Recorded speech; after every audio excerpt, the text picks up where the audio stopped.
Hi friends and welcome to another video of Just Being Honest. In today's video, I'm going to share about the recent annual general meeting held by iFast on 23rd April 2021. We shall go through the various questions asked by the shareholders and what was the reply given by the management. Through the Q&A, we will be able to find out what are the issues that concern shareholders, how iFast management intend to tackle it, and what are the plans that the iFast management has for ahead. Before I start, hope you can give a like for this video and also subscribe to my channel. And let's begin. Let's first take a look at the chart of iFast. So at the beginning of the year, iFast was at around $3.27, and then currently the price right now is at $8.35.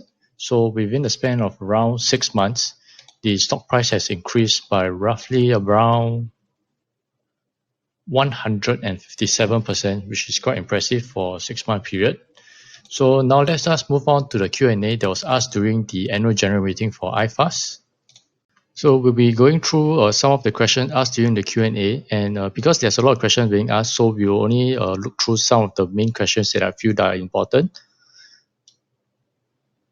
So for this question 3, one of the shareholders asked is that is unit trust the only product available in iFast China as compared with Singapore and Hong Kong that offers a full range of investment products such as stocks, ETF, etc.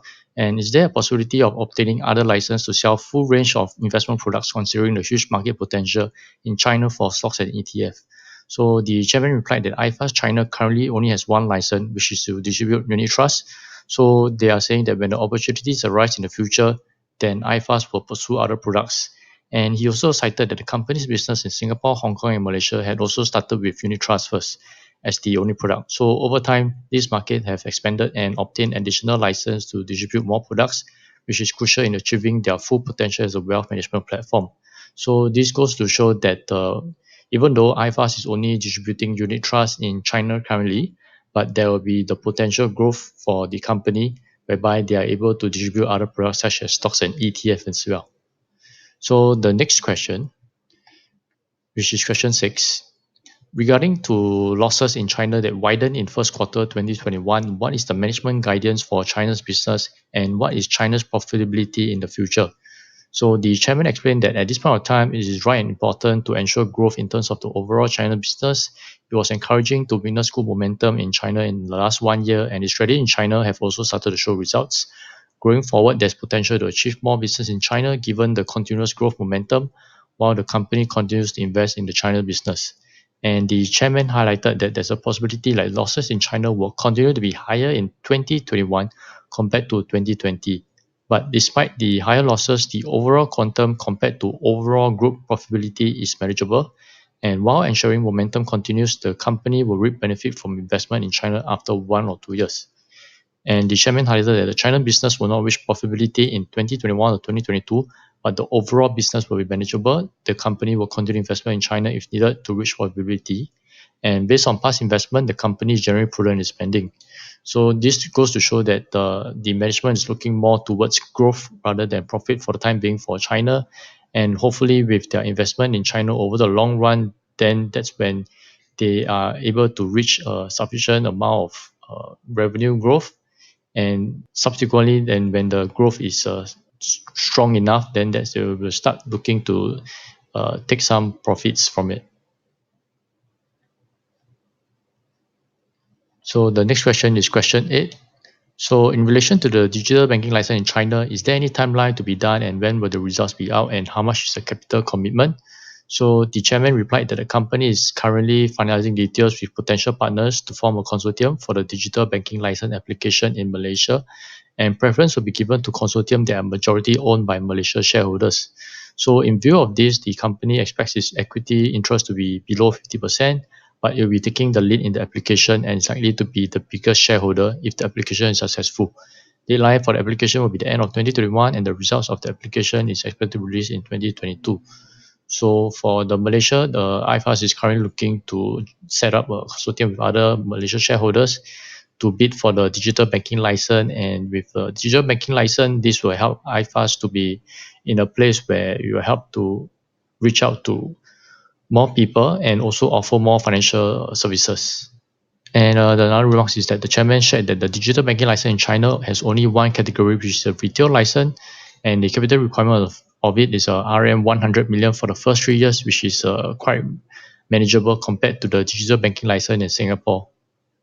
And for question 9, a shareholder thanked the management for holding the AGM, which allowed shareholders to meet face-to-face. And they also questioned the shareholder that in terms of business and operation, there were new players in the industry, namely Tiger Brokers and Momo, and other robo-advisors with shares given to entice account opening. So how will it affect iFast, and how is the company responding to this competition? So for this question itself, the chairman invited Mr. Jean Paul Wong, which is the director of corporate communication and also GM of FSM One Singapore, to reply. So Jean Paul Wong replied that the new competition in the market and changes in the stockbroking landscape, and he concurred that the competitive pricing will impact the whole stockbroking industry.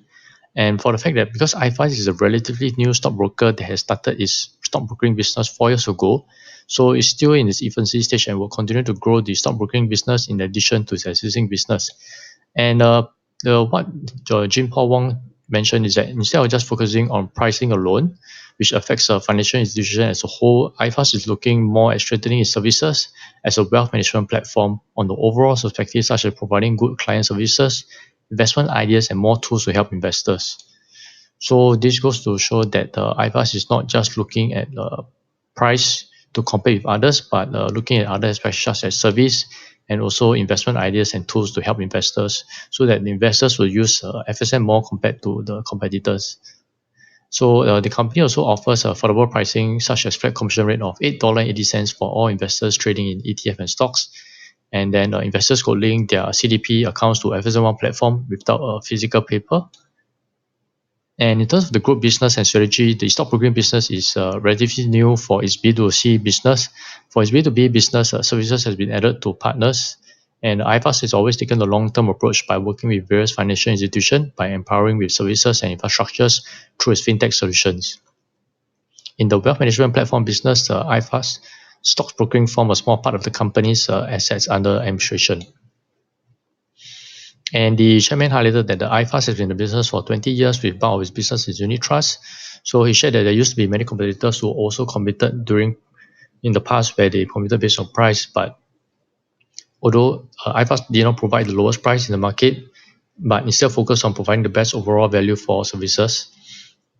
So he expects some areas which the company can be more competitive, but not the lowest in all areas. So overall, iFast aims to provide the best value for money to its clients.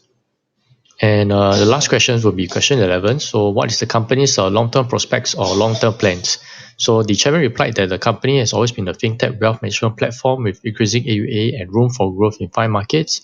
As a wealth management platform, the group is relatively small with potential to achieve even more by continuous improvement on the overall scale, range, and depth of its services.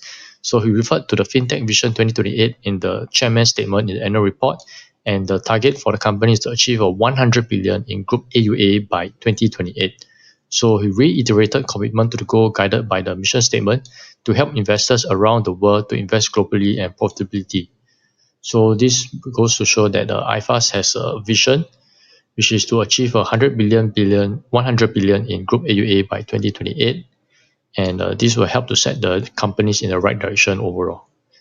So that's all we have for this Q&A by iFast AGM, and I hope you all benefited from this Q&A that was shared between the shareholders and the management of iFast. And that's it for today. Thank you for watching the video. Hope you learned something new today, and do give a like and subscribe to my channel. And as always, do learn to make smarter financial decisions every day. Have a great day ahead, and bye-bye.